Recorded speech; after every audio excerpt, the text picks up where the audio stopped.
right. It's time for the Dog and Chicken Show.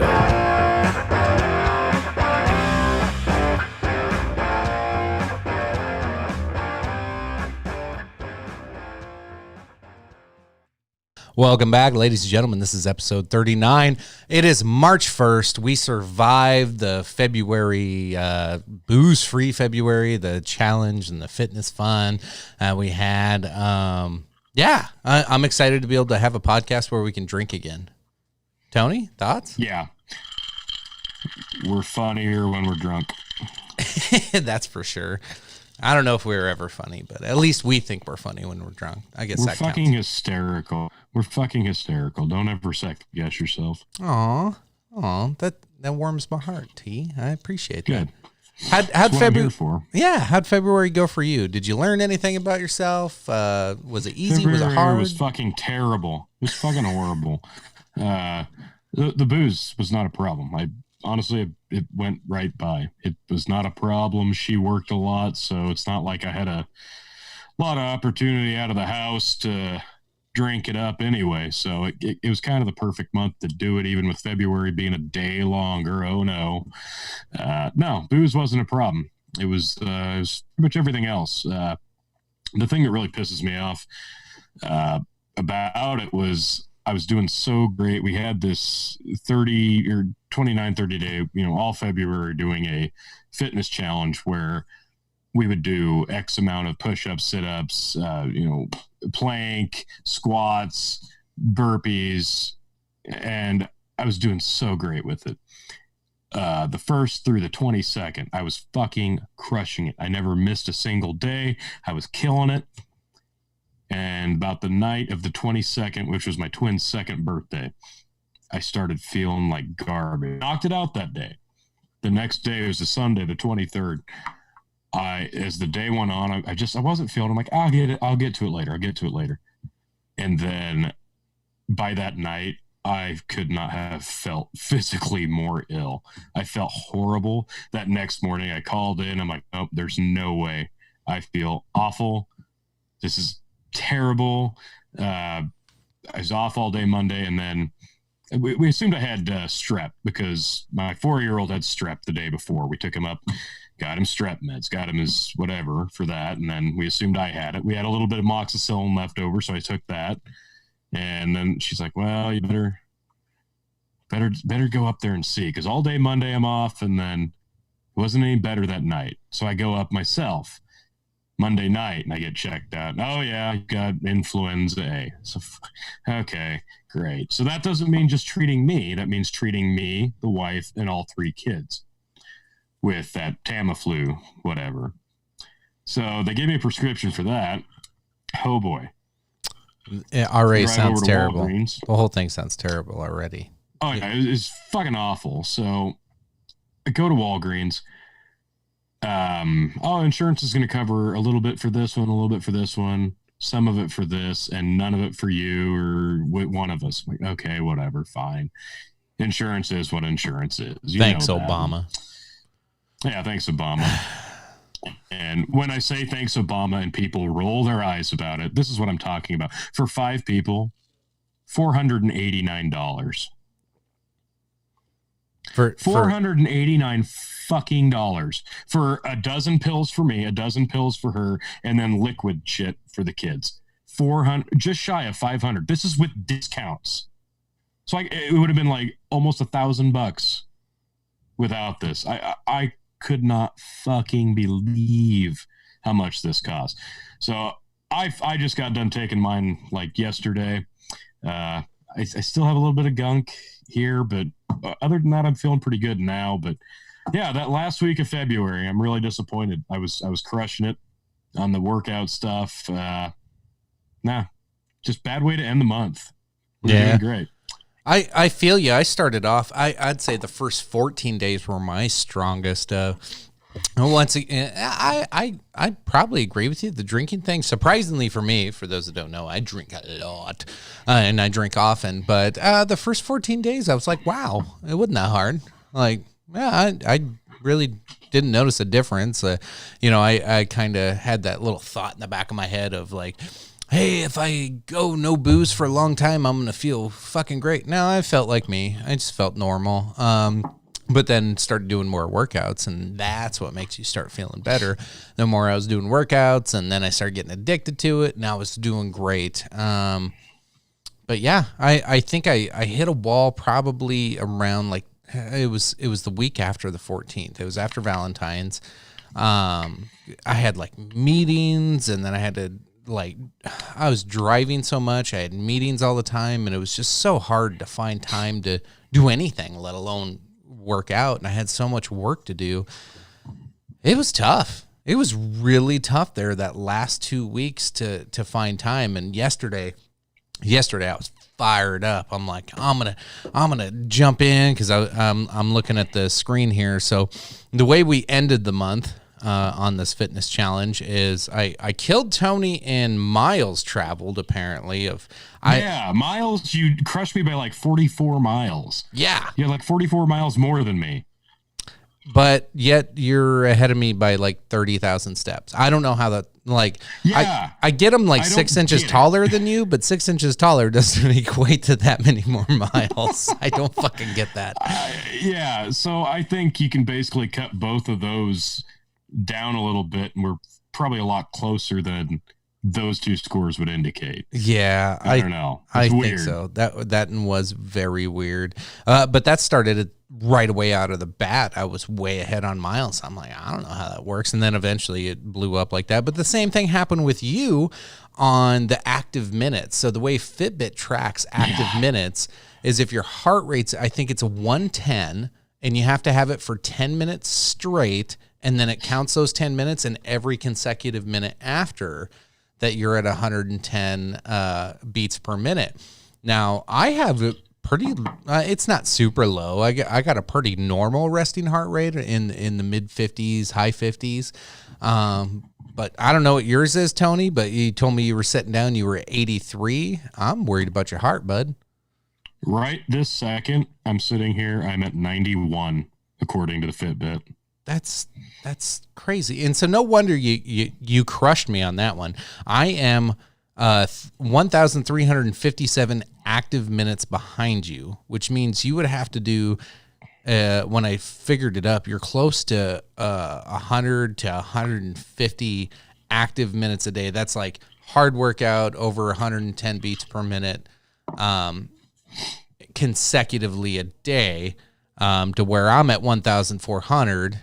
And sure, mine probably seems a little low, but I'm going to tell you, like, I ran a mile, almost a mile and a half, checked my heart rate, and I was only in like the high 90s, the low 100s. And I'm like, I just can't fucking hit this 110. Like, and I felt like shit. I'm breathing heavy. I'm sweating my ass off, but apparently I got a good heart, and the fucking thing just doesn't beat that hard. Well, it's funny because when I went up to urgent care to get checked out Monday night and they got me diagnosed with that influenza, I sat down. I'm like, she puts the thing on my arm to do the blood pressure, right? And I'm like, oh, it's going to be high. It's always high. Literally, every time I get blood pressure checked, it's high. I don't know. It always is. And I sit down, she puts it on. She's like, oh, wow, it's really good. And my numbers were like shockingly good. I'm like, okay, now I'm actually worried because that's not normal for me. My shit's usually off the chart bad. Now it's normal and I'm sick as fuck. So something's off here. So that was my first sign. I knew I was fucked there. But no, yeah, my heart rate always seems to be really high. My blood pressure's always high. So, and it's fucking weird because the last time I went in to get my cholesterol meds, which is just shitty genetics, doesn't matter how well I eat. I tell the guy, I'm like, look, the blood pressure's always high. You know, maybe my heart rate's a little high. Should I be taking something for this? He didn't seem fucking worried about it. So I'm like, maybe I need to mention this again when I go in next time because I'm a little worried about it at this point. You got me worried. I actually sent you a message of like, dude, your heart. Yeah. Something's wrong there. Yeah. How much weight did you lose? You sent me your weigh in. You were what, 189? I know you gotta get your scale and your final pick taken thing. We can show everybody how we did, and I'm feeling pretty sexy. I was like right under 190 this morning. So this last week was awful. I didn't get to work out, and most people don't eat when they get sick. I don't eat for like a day, and then I'm right back to eating like shit. And I still wasn't up to feeling like working out much. So I ate like shit. I didn't get to work out much. I would have been eating lower, I think, had this last week gone a lot more in my favor. But I'm going to keep it up. I'm going to try to redo my 30-day challenge deal for March, reconfigure it, not starting from day one, maybe from like day 15 and double day 15 and go through the 30 days that way and see how I end up. But no, it was a good starting point, and I think it's okay. It's not bad. Could have been better, but yeah, it's good for March. But yeah, we'll have to get our final weigh in and picture and everything up for everybody to make fun of us on the page for. Yeah, I don't look much different. You'll have to post mine for me because I can't post yet for another like dozen days. Yeah, I'll try to weigh in tomorrow. That was the other thing. I'm honestly a little disappointed. We'll see what I weigh in tomorrow with, but 2 weeks in, and for those that don't know, I am type 2 diabetic, and when I like really go after something, I can lose a lot of weight really fast if I wanted to. And so within the first 2 weeks, I had already lost 10 pounds. 3 days ago, I gained almost all of it back though. And that's I don't know, that's just how I am, I guess, these days. But maybe I had a whole bunch of food and hadn't pooped yet. Who knows? But we'll see. The big difference it makes is if you ever do like a weight loss challenge, the best thing you can do, eat a massive meal and take your weight at night, and then your last day, eat really good the day before and weigh in the morning. Your weight is never going to be lower than it is first thing when you get up in the morning. That's your best time to take your weight, because if I went and jumped on the scale right now, it'd probably tell me I'm almost 200 again. That's just the way mine fluctuates a shitload from morning to night, but everybody's weight's going to be low. It'll possibly be a day in the morning. So that's the best time to check it. Yeah. So that's my plans. I was going to do it today, but with the excitement of February 29th coming to an end last night, me and the wife stayed up a little late, and I got a little shit face last night and didn't get to bed till about 3, so I slept in today. So that's why I didn't have my morning weigh-in. By the time I woke up and recovered from last night, it took me a little bit to get my shit together. And then I had a huge breakfast, and I was like, I'm not even gonna I'm not even gonna step on the scale after that. Like, I just knew it wasn't gonna be good. You can do it tomorrow. It'll be all right. I just actually polished off my first drink in the last 30 days, a minute ago. What you drinking tonight? I just finished a glass of this. Oh, you went and got it? Is that the cold brew? Yeah. How is it? This is the Jameson cold brew. Actually, Phil was here. I'm glad I didn't buy it for you, because you said you hadn't tried it yet. I was going to buy a couple of bottles and bring down next week, so I'm glad I didn't. Well, Phil told me it was up in York, so I went up there earlier today. I grabbed a bottle of it. I figured, fuck it, I got to try this. Phil was here. We talked about the AEW Revolution card from last night. That video is actually uploading right now. If anybody wants to check that out on Revolutionary Wrestling Podcast, it'll be up shortly. And then after that, we sampled this, and it's actually pretty damn good. We did a review of it. It's a coffee infused whiskey, is that right? Like, basically, this is it's just Jameson Irish whiskey infused with natural cold brew coffee flavoring. It's a limited run, so I had to get a bottle of it because I don't know how long it's going to be available. But I was surprised at how good the coffee flavoring in it is. It's Arabica beans. I think that's how you pronounce it. Maybe. I don't know. Arabica. Brazilian and Colombian. Yes. Arabica. There you go. That's probably right. There's no sugars added. It's not like a Kahlua, if anybody's expecting that. Best enjoyed chilled over ice, as I did, or in a cocktail. I said if you put ice in the glass and dump some of this and some Baileys, I think it would be absolutely perfect. But it is basically like taking a cold brew. If you grab one of those just cold coffees without all the dairy and sugar added into it, one of those cold brew coffees out of the gas station case, poured that in a glass, and then dumped a little bit of whiskey, and that's basically what it is. And it's not fucking bad. It's a gimmick, but it's not fucking bad. One at a time is about how you want to enjoy one of these. Fair enough. I grabbed a bottle of Pendleton, because I heard it was a lot like Crown. I've had it before, but I've never like really drank a bottle of it. Like, you know, I'd been at a bar a couple times where like, hey, we're all out of Crown. Pendleton's pretty much the same, and from what my experience it was. So I'm polishing off this bottle. I've had this fucker laying around for a while, but I actually really started hitting it tonight. It's like $5 cheaper than Crown, but I would agree. Yeah, this is. It's the same. It tastes almost exactly the same. I'm actually a little impressed with how good it is, and a lot cheaper. You know, a Canadian whiskey fan. I know Phil, our good old pal's a Canadian whiskey fan too. So I'm curious to see what he thinks of Pendleton. But most people he's think of it jumping on here shortly, I think. And I've never tried Pendleton, and I remember when that first came out, and everybody says, yeah, it's basically a Crown clone.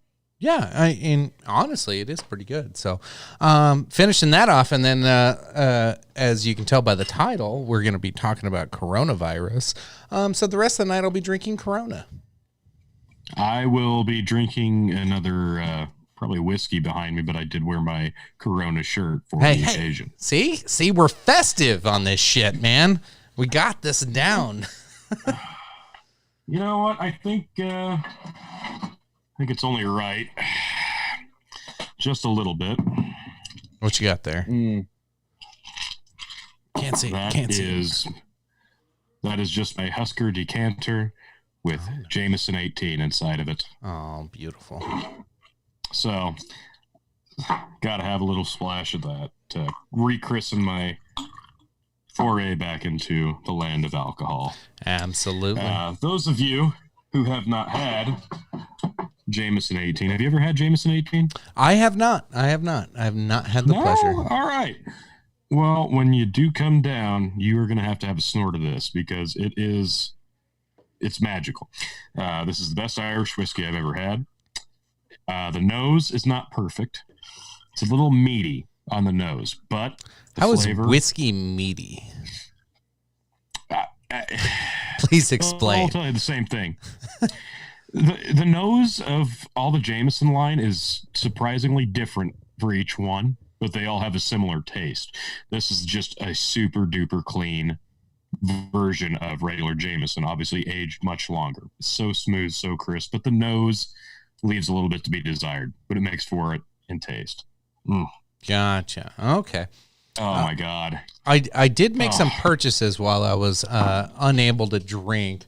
So Phil and I have been chatting kind of on the side. We might have been leaving Tony out on some of this conversation, but there was conversations, a future possible podcast that Phil and I were thinking about doing of historical liquors and telling stories while drinking. I'm excited. Yeah, he kind of put the wheels in motion for an idea of kind of doing a salute to each individual president based off of what their favorite drink was, kind of on their birthday. That's kind of the wheels and the setup and the basis for his idea. But kind of a jumping off point, if you will. And maybe he'll interpret that differently or expand upon it when he joins us here shortly. But he's going to jump on here shortly, and we'll see. I don't know exactly how long I'm going to be available yet tonight. I know the wife's waiting for me, but I'll be with you guys as long as I humanly can. Absolutely. So in the spirit of what we were talking about with future spin-off podcast, I purchased this bottle. It's Basil Hayden's Kentucky Straight Bourbon Whiskey. That's a And nice bottle for a Kentucky bourbon. I like it. it is. It's got this cool like metal wooden band that's like strapping the label on. It's like a label T-shirt. Well, and it's actual metal, like you can hear it. Like Oh, it's actually got this cool metal strap that wraps around this thing. So it says when Basil Hayden Sr. began distilling his smooth bourbon here in 1796, Kentucky was but 4 years old, and George Washington was our president. Today, we make Basil Hayden's Kentucky Straight Bourbon Whiskey using the same skill and care that made it a favorite among America's frontier settlers. So I thought in the spirit of what we're chatting about in future episodes, this will be one of my first ones that I introduce. And so this podcast that Phil and I and you, we've all been kind of chatting about is not only just a liquor review, but it's also kind of a history telling. So you get to learn some stuff, and we get to buy a bunch of liquor and drink and talk about it. It's fantastic. Like, what could go wrong? it's good to have an excuse. It's good to have an excuse for a reason to drink and buy new types of booze, because that's really where we're at. And if you can see behind me, actually, I have You've my expanded a shelving bit. from You've one expanded. shelf to 2 shelves. That's Actually, That's one thing I over the noticed. weekend took down- Being sober for a month, I noticed I saved a lot of money. So like, it was pretty easy for me to just dump $100 into booze all of a sudden the other day. Well, over the weekend, I had a bookcase the same size as this one right next to it with all my DVDs on it. And as you can see, it's gone, and it's in those boxes right there. Yeah, that shit's going in the garage sales come spring or whenever the big garage sale is. I saved a few that I wanted to, but other than that, I just made room for booze. Well, the other big purchase I made was I don't know if we talked about it on any podcast, but I know I talked to you and Phil about Dan Aykroyd's vodka distilled in Canada, and in the final stage before bottling, they actually pour it over like diamonds for some goddamn reason. I don't think it does anything, but it's just for fun. But the fucking bottle is so cool. And I found one. Yeah. I had to get it. This thing is badass. Yeah, Phil's actually got a bottle of that on his shelf as well. He hasn't gotten into it. We're going to do a full proper review, but yeah, that Dan Aykroyd podcast on Joe Rogan, that was like probably only the second one I watched from start to finish of Joe Rogan. It really got me on the Joe Rogan bandwagon as a normal listener, and he sells that product so perfectly. Like, everything he says about Crystal Vodka is insane. You just have to try it. They say it's one of the cleanest finishing vodkas. Obviously, pouring over diamonds doesn't technically do shit. It just sounds amazing. But I think it's going to be a really clean one. Right. It's really fun to say that the vodka was poured over diamonds before bottling. When I told my wife that, she just looked at me like, "Are you fucking serious?" I was like, I'm fucking serious. I mean, if I had my own liquor company, I would do it too. Oh God, I hear that evil laugh. I think we know. Oh my God. Phil, wait. You know what that reminds me of? You remember the scene in Return of the Jedi where Han Solo just bursts out of the carbonite and you hear the Jabba the Hutt laugh kind of in the background, but you don't see him yet? That's exactly what just happened. Well, I understand. I mean, I am such a larger-than-life character that when I come on to your show, it just completely changes the whole landscape of the narrative. So I do understand your metaphors. So, I hear you're talking about Crystal Skull Vodka. Yes. Keep talking, gentlemen. So we were just explaining to the folks. I after you told me about that bottle, and I seen the Joe Rogan episode, so I had to go get myself a bottle. And Phil, we were kind of previewing our future podcasts that we're talking with. Future episodes of not only the liquor review, but telling some historical stories as well to go along with it. So if I see you have your Crystal Skull Vodka in your hand as well. So what are your ideas for this spin-off podcast we've been chatting about? Well, First of all, for Crystal Skull Vodka, my brother has agreed he will be on the podcast to review this, so I'm waiting to open this bottle until the day I can finally convince him to get on here. But other than that, I do have an idea for the podcast. It's an idea that started with, we're going to do a toast to every president's birthday. That was kind of the impetus idea. And keep your eye on this space, folks. But we're going to start in with other interesting dates of note as well throughout history. But your nerdiness has to be able to justify why we're doing the drink that day. So it's kind of an interesting concept. And, why not? Each president of the United States has kind of an interesting story. And there's other interesting days like Black Tot Day, Andre the Giant's birthday, all kinds of great days that we can honor. Andre the Giant one time drank 116 beers. I have an idea kind of along those lines. All kinds of fun things that I got on the horizon. This evening, though, I'm just drinking wine. It's good to get away from the whiskey for a minute because it'll cause palate fatigue. But this evening, gentlemen, what is the topic du jour other than our... Well, hang on. I don't have Crystal Skull Vodka like you two do, but I've got a rock. This came off a Crazy Horse in South Dakota, so that's pretty cool. Congratulations. Thank you. I just wanted to feel like I was part of it. This weird bottle, Dan Aykroyd, when I heard him like, we have distilled it over 4 times, and then we have distilled it one more time over 1.4 billion-year-old Herkimer diamonds. I was like, that is absolute insanity, and now I have to try it. And so, yeah, it sold me on it. And the other thing is, I'm a corn farmer. This is made from 100% hand-picked Canadian sweet corn. So, it's going to be a delightful destruction when you open this bottle. So let me ask you something, Chicken. You've had corn from the can, right? Sweet corn that comes out of the can? Oh, yeah, absolutely. Everybody likes a little sweet corn from the can once in a while. Okay, but think of how many times you've had too much sweet corn corn from the can versus how much you've had sweet corn off the cob and had way too much of that. Okay. That's kind of what I'm thinking might happen with the sweet corn vodka. It might go down a little too easy, so be careful on that. I'm excited for it. I can't wait to open my bottle. And honestly, like for a bottle of vodka, I think I got mine for like $40 maybe, something like that, which is expensive for vodka when you think about it, because most vodkas just taste like vodka. But the cool story, the cool bottle, I felt like it was worth it.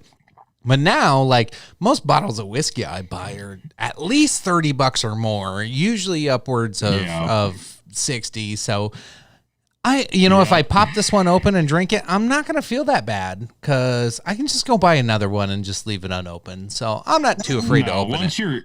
Once your palate hits a certain adjustment and appreciation of finer liquors and spirits, it's weird. Like Phil said, he's having wine to give his palate a rest because whiskey will ruin your palate. That's a reason that you see old people drinking scotch that's super peaty like Lafroig, because it kind of ruins your taste buds over time. You've got to give it a break, and I like mixing it up with different kinds of booze. Yeah. No, good. It's final thoughts on liquor before we move on to the nice topic, Phil? For the upcoming topics, just text me a day that you think should be added to our upcoming calendar at the beginning of the month. I want to give our viewers a potential shopping list so they know have some sparkling wine, have a little bit of whiskey, maybe have some gin on hand so that you can join us for these daily cocktails. Just kind of an idea. So at the beginning of the month, we should have each date finalized. And yes, it's always good to change it up a little bit. If you drink too much of one type of thing, it does cause palate fatigue. And, finally, Schlinkhaus, my Schlinky, I finally found it. And so It's I'm having a lovely evening with it. Reunited because it feels so good. Yes, with me and my Dornfeld. All right. Let's get into this fucking that's all I have to topic. say on that for this evening, gentlemen. Chicken, what's the topic, sir? All right, tonight, and some of you might be tired of hearing about it, but I thought it would be a good night to sit down and actually, like, sift through some of the bullshit, skip a lot of the fake news, and just really talk about what to worry about or not worry about when it comes to this epic disease. COVID, is it 17, 19? Who gives a shit? Everybody knows it is coronavirus. Erectile dysfunction. Oh. No. Sorry. Good. I Nice did- try to guessing what I was going after, but no. Yeah, coronavirus. I didn't do the wrong research or anything, guys. Oh, and before we get too deep into it, gentlemen, I did just want to mention one thing real quick here, Chicken. I don't know if you're aware of it, but just last night I have recaptured the Revolutionary Wrestling Podcast Championship. I have ground all of my insignificant competition into dust. It's good to be back. It's good to be back, gentlemen. Wow. I just God. figured I'd, Is that the shortest title reign? it is. Yes, It is. It is. Funny you bring that up, Chicken. So I figured I would just leave this God. here as a reminder to you, gentlemen. But beyond that, the coronavirus, be scared, be incredibly afraid. The end is nigh. All is lost. Bury your treasure. Burn your crops. Black water's rising, and it ain't gonna stop. No, this is a slightly stronger flu. Okay. Yep. Fair enough. You guys, either of you ever played the game on your phone called Plague Inc? I No. have. You have, Phil? Yes, I have. Isn't it strikingly familiar to how you would spread a plague or a virus across the planet on that video game? For those that don't know, Well, Plague Inc. You can look it up. It's in your App Store, Google Play, whatever. But it's actually kind of a fun game. I really enjoy playing it when I'm on a plane. And I'll sit there and people will look over my shoulder because I'll have it on either a big ass iPhone or an iPad. So it's really big and in your face. And I'm spreading a virus or a disease across the planet and the objective as a game is you create a virus or a plague and you try to wipe out the entire population of the planet, and you mutate it over time or demutate it so it spreads faster. But oh dear God, this whole thing, like every time I start playing that game, and I still play it every now and then, especially when I'm on a plane trip, I always pick China as the place to start the spread. It's like, so well, of course you do. It's the most sparsely populated. Yeah, of course you would. What, like, in everything that they make and they send overseas to other countries, it only makes sense. Now, I appreciated the Resident Evil throwback myself, if we're talking video games, as far as origin stories for coronavirus. So on the screen here, before we get to Resident Evil, because I do like where you're going with that, on the screen here, I do have pulled up some screenshots. If you don't remember, maybe you have played the game, but here's some screenshots of kind of what it looks like. But again, the objective of the game is you create a virus and you try to spread it across the entire world and try to kill everybody. So basically, this is Risk with chemical warfare. Got it. Bio warfare, but yes. Yeah. Biowarfare, yes. So, Yeah, Phil, what's it's what's your experience with Plague Inc. and how does this? Did you see any similarities? Does this strike you as like this seems like it's playing out like a video game? The one that, when it comes to contagions, that is always my go-to for fictional narratives is the PlayStation 3 and PlayStation 4 video game Prototype. If you ever played that one. Good reference. I love that. Good. Oh, yeah. The military basically makes a red line, nothing crosses the red line. And if you're on the other side of the red line, you're fucked. If you're on our side of the red line, everything is happy daisies and sunshine. And that's what's going to happen if we get a real contagion.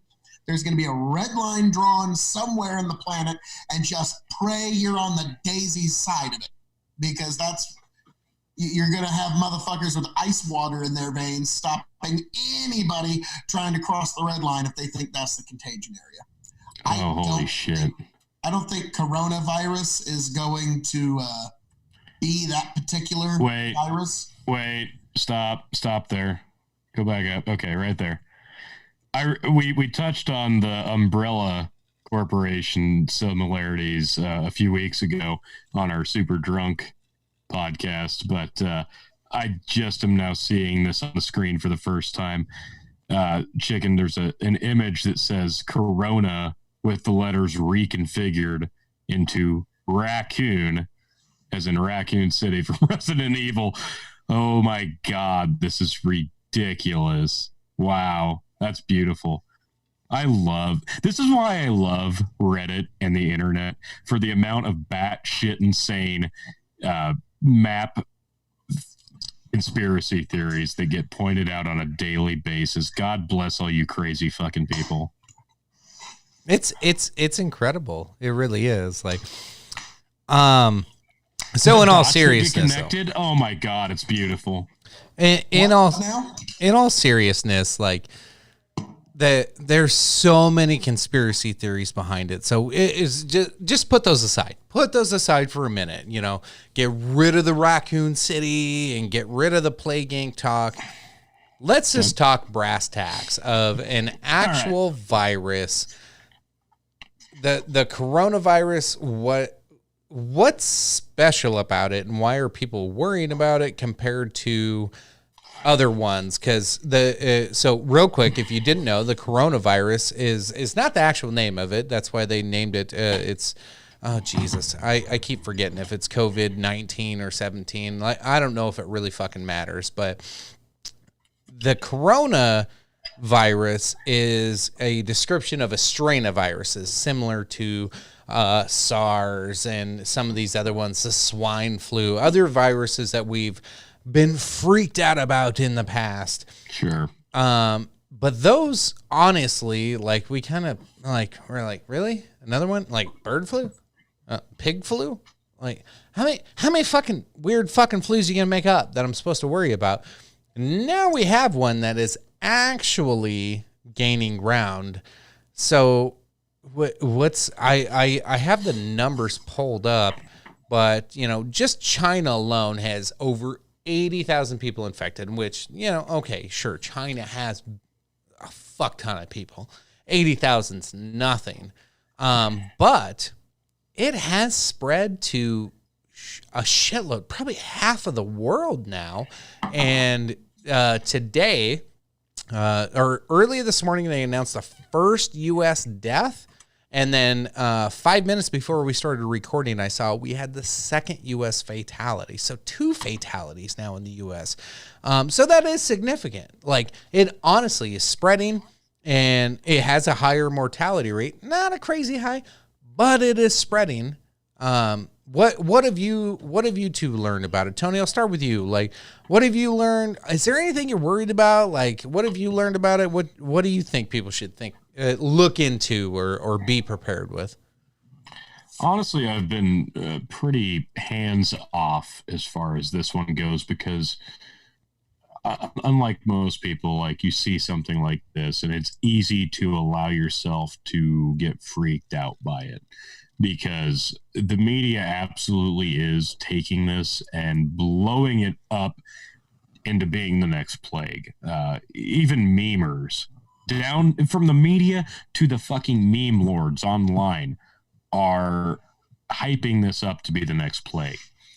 For me, the reason that this has gained as much steam as it has is because of the nickname coronavirus. That's the only reason that this has gotten the notoriety. It's got a catchy hook, kids. Exactly. It's all about the gimmick, and the gimmick fucking sells, and that's the problem here. For me, the thing that I've noticed over the last week or so, the thing I've taken away noteworthy wise has been the fact that supposedly this thing originated in China and they kind of kept it on the down low in December and didn't really tell anybody about it. I don't know if that's true or not, but if that's the case, what the fuck? Yeah. So Phil, what are your thoughts? Like I got it pulled up on the screen here, kind of a map of the infection, and we see, of course, we know China and South Korea, but then Iran has been all over in the news. And of course, Italy was probably the surprise one. I think Italy originally was like, yeah, we got a few people infected, but we got them quarantined. And then all of a sudden, hundreds of people come out going, oh, shit. And like Italy shut down a fuck ton. So now you're seeing panic in Italy that would be similar to what we would see in the U.S. So that begs the question of is this going to continue like that? Do you see anything like what we saw in Italy happening in the U.S. or are we safe from that type of scenario? Well, there's two things. Tony has a good point about it. This one's got a good hook. Whenever you got a disease with a good name, people gravitate towards it. There's also two other factors that need to be considered for this. One is when these other SARS viruses hit, when these other viruses that happened in Asia hit, how centric was China to the world economy then versus now? Sure. Yeah, they're a huge thing now. When you put 18 million people on lockdown in China in 2002 versus putting 18 million people on lockdown in China in 2020, two very different economic impacts. It is going to slow things down in terms of distribution networks. And I don't know about China, but what about Ireland? Because I'm about to knock down some Caskmate Stout Edition Jameson. Oh, nice. Well, good for you, sir. Good for you. So Tony's in the whiskey. I'm in the wine. Chicken, are you drinking beer tonight? No, well, I'm finishing up some whiskey, and then I'm switching to Phil. I'm switching to some Corona and for being festive. Being festive. All right, so we got beer, wine, and whiskey tonight on the Dog and Chicken Show. We're covering all the So in other words, Phil, don't plan on chicken being in good health next weekend. Put a lime in there; it'll cure it. Yes. But here's the other thing. Here's the other thing to consider, gentlemen. I don't know if you know this, but there is a virus that's going through our population right now that isn't getting nearly the same coverage as the coronavirus. This virus every year kills anywhere from 291,000 to 646,000 people every year, and it's not getting the same kind of coverage that the coronavirus is getting, and it is called the common flu. Yep. Just keep that in mind with all of this coronavirus fears. Yes. Yeah. Flus kill people every year. Yeah. By the I wanted to touch on that. Because Go ahead, T. That's the thing. Like, I just got off of influenza myself. So yeah, this is the first time I've ever actually taken anything more severe than like NyQuil, Dayquil for it. I actually took the Tamiflu. And here's the funny thing. As soon as I started taking that, people started saying, oh, don't take Tamiflu. It's bad for you. I'm like, what? I'm like, okay, I'll bite. Why? The side effects. No shit. It's a fucking drug. All drugs have fucking side effects. You know what's worse? You know what's worse than the side effects of the Tamiflu? Having fucking influenza. So I took the shit out of it and I ran out of pills, even though it was expensive as fuck. But here, I wanted to touch on this. Like you said, yeah, the common flu on a yearly basis does way more damage than this thing even remotely has. Here's a blast from the past, guys. Oh, boy. This is the Wikipedia entry for West Nile virus. Who remembers that bit of nostalgia? Well, no, it's not nostalgia. I still see signs about it up here in South Dakota every summer. Yeah, but this thing really kicked off when we were in high school, and people treated this the exact same way, if I'm not remembering incorrectly, that they were treating the coronavirus, because people freaked out because it was supposedly from an airborne mosquito infestation, and you would develop a fever, headache, vomiting, rash, so on and so forth. I pulled this up because I wanted to look back on it a bit and see how this really kind of panned out as far as the initial epidemic, if you will, of that first like year or so. But I've not seen a lot of information as far as actual like numbers and death toll, so on and so forth, because people did die from it. The big thing, here you go, prevention. Efforts against West Nile mainly focus on the prevention of human contact being bitten by infected mosquitoes. This is twofold: by personnel protective actions, second, mosquito control actions. When a person's in that area that has West Nile, it's important to avoid activity. They go outside, they should use mosquito repellent with DEET. DEET's bad, but it's not when it preventing West Nile. So there you go with more preventative medications and preventative measures. Side effect is worse than what it causes, or vice versa. But there is no human vaccine for West Nile, and they're still trying to produce one. And the best method is to reduce the risk of infections by avoiding mosquito bites. Easier said than done. Don't be by the pool too much. Don't be by the river too much. That's essentially how that panned out. So is this going to be the new West Nile? That's my question. So with many of these diseases, so I'm glad you brought up West Nile, and we talked about the flu. With most of this stuff, like you really look at it, and it's the hysteria that America loves. It's that the news media prescribes to us, and it's something to get us all panicked and worried about. I've seen some rabbit holes that like try to chase you down, that this is a way to take down Trump's economy. I don't know about that. If anything, it's going to help Trump. If this turns into a real pandemic and kills a lot of people, it's going to help Trump, because it's just like a war. You don't fucking vote people in that, like, you don't change leadership in the middle of a pandemic or an epidemic. So I think a lot of the conspiracy theories and all of this shit, a lot of it's bogus. Most of it's total trash. However, like the fear. What the fuck is Phil doing? This is so much better when I can have a drink. I'm gonna make him edit. I'm gonna make him edit if he does that shit. Oh my god, dude! You don't want to make Phil edit. I promise you that. It'll be fun. Anyway, No, everything I say will just get like a Madison Square Garden standing ovation. Yep, it'll be great. if Phil ever figured out editing, you and I wouldn't get a fucking word in. It would just be the Phil show. So, oh fuck! no, Sometimes we don't get a word in. What are you talking about? And it's better that way. What are you talking about? I can't wait. I can't wait till it's three of us sitting there together live and in a room. Yeah, it'll be different. It's different. He can't interrupt like he does on this teleconference shit. That's true. Yeah. You gotta remember though, I'm loud, so it's tough. It doesn't matter when you're wearing Phil does. headphones and a microphone. Like, everybody's got the same voice. Phil's got to take advantage of the voice lag problem that we all share on teleconference. Yeah, it's not going to be as easy in person.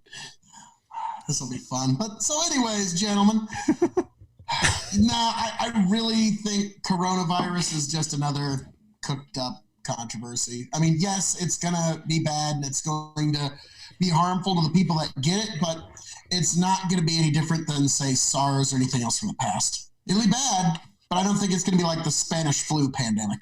So, Phil, did you get face masks? No, those are next to useless. Have you gotten water? Here's the funny thing about that. If people have the coronavirus, why do we imagine that the faucet is going to not work? Have you Like, gotten why- extra food provisions? I have entire bins full of grain. Okay, so I ask these questions. I'm being a little. I ask on this, man. I'm sorry. It's like what? I'm being a little facetious here because everybody's in this panic state of, do I stock up for the end of the world and do I start prepping? And no, you mentioned something right away when I asked you about the flu mask. You're right. They don't fucking do anything. Most of the flu masks that you buy prevent you from spewing shit out, not stuff from coming in. That's the purpose of most of the flu masks. Unless you have the N95 is the only one that supposedly will stop stuff from coming in. But people have bought so fucking many of them that the Attorney General today had to tweet out, stop buying fucking masks because we need them in hospitals, you fucking assholes. Like, come the fuck on. Well, okay, manufacturer, I'd be loving it. Well, and they're all in China, so 3M has got to be just fucking killing it right on the stock market. There's your insider trading tip of the day. Invest it all in 3M. Holy shit. Here, let's. I don't know if you wanted to jump into this yet or not, but I've got the statistics pulled up. Like, we can sit here and joke about the media and the public freaking out about something that might not be that big a deal, but I've got some numbers, and I assume that these are factually correct, and I'm going to put them on the screen here. According to this website, Worldometers Info Coronavirus. Coronavirus cases, 89,075. Deaths, 3,053. 45,124 recovered. Currently, active cases are 40,898. Closed cases, 48,177. So that's a 50% recovery rate so far. And we're close to being in line with that 2% mortality rate that they've been talking about a lot. But for any virus that's come out of China in the past, this is probably the most significant, right? And not only significant in the quantity of people, but how quick, because this started in December. According to China, it started December 31st. That's when they reported it to WHO. A lot of speculation on how long it went on before that. But now we're having cases pop up even here in the U.S. where these people weren't traveling. They weren't exposed to people that we priorly knew of. This is an airborne possible issue. I hear incubation period. So from the time that you get infected to where you actually show symptoms can be anywhere from 14 days before you see symptoms up to 28 days, which means you could be infected for 2 to 4 weeks without even knowing it. And the whole time you could be spreading it to other people. So that's where the fear comes from. However, like you've seen there, 50% have already recovered, which means that either, and from what I understand, is a lot of people don't even show symptoms at all. And they don't get sick hardly at all. Maybe they feel a little ill. They're like, man, I got the cold a little bit. So think of how many people are not being tested that feel like, oh man, I got a little bit of the cold. I'm gonna stay home for a couple days, and they recover and they're just fine. That maybe it was a coronavirus and they just got over it. But in the meantime, they spread it to 50 to 100 people that they came into contact with in that time span. So that's the real fear is, but that's like you guys alluded to earlier. It's no different than the flu. Cause like when I get like, I don't know, maybe I've gotten the flu a couple of times, but hey, it's just as infectious and you know, it can be just as harmful, but I don't know. I'm around people that get the flu all the time. I've never had chicken pox in my life. I'm around people that have chicken pox all goddamn time, and I never get it. Oh, you're fucked. I know. I'm supposed to die. I'm supposed to die when I get chicken pox now. I tried to get it when I was younger. When you get chicken pox.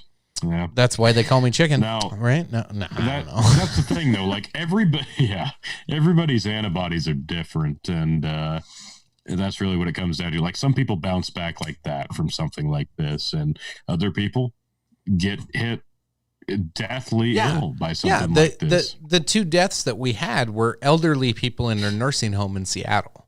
So, which makes perfect sense. Right. Makes total sense. Yeah, I remember kind of in keeping with that, the same day my niece was born, I had one of the most awful flus I'd ever had in my life. Like, if I would have been very young or very old, it might have put me out. It was that bad. But I was, like 21, 22. So I just basically sweated it out on my living room floor. And I even thought, if I go to the hospital, this might kill everybody over 80 in that whole hospital. I'm just going to stay here and just sweat it out rather than spread it. And I kind of wish a few more people would take that perspective, because unfortunately, like you said, people are potentially contagious. Now, again, like you said, it's potential. They might, it's possible, could be this long, could be that long. Some of that's misinformation and some of that's fear mongering. Yeah. Keep that in mind. Like with this, like that sounds like this is the super contagion virus. Oh my God, it can be spread through any means you try. Like, I think, yes, you do need to be careful. It's a flu. It's not good. It sucks. And yes, people will die. That's the unfortunate reality. It happens every year when flu season comes around. And I hope everybody makes it out fine on the other end, but statistics are statistics for a reason. So the spreading of germs in general is really the focus of that, though. And you just said, like, instead of going to a hospital and exposing other people to something that you had, you knew your body could handle it because you're not frail or in a bad state physically, so you could handle just kind of dealing with it on your own instead of exposing people. Like we were talking before you jumped on with us, I went to urgent care on Monday just so I could get diagnosed, so I could get the proper medication. 10 years ago, I never would have done that. And the first thing I thought when I pulled up by myself and walked into this place at like 8:00 at night was, I'm here and I know I'm sick. I hope there's nobody else in that waiting room that I'm going to expose to this. That was the first thing that went through my head when I walked through the door. Luckily, there was nobody else there, and it was just me, and I'm doing the hand sanitizer, and I'm grabbing Kleenexes, trying to avoid exposing anybody else. Because, unfortunately, that's the thing. Like, nobody's really concerned about anybody else when they start getting that hypochondriac thought process in their head. They're not worried about other people. So the exposure rate goes up because they're only worried about themselves and what they might have taken in. They're not worried about exposing other people to what they already have. Now, go ahead. When I did have that illness, like you said, I was thinking of other people.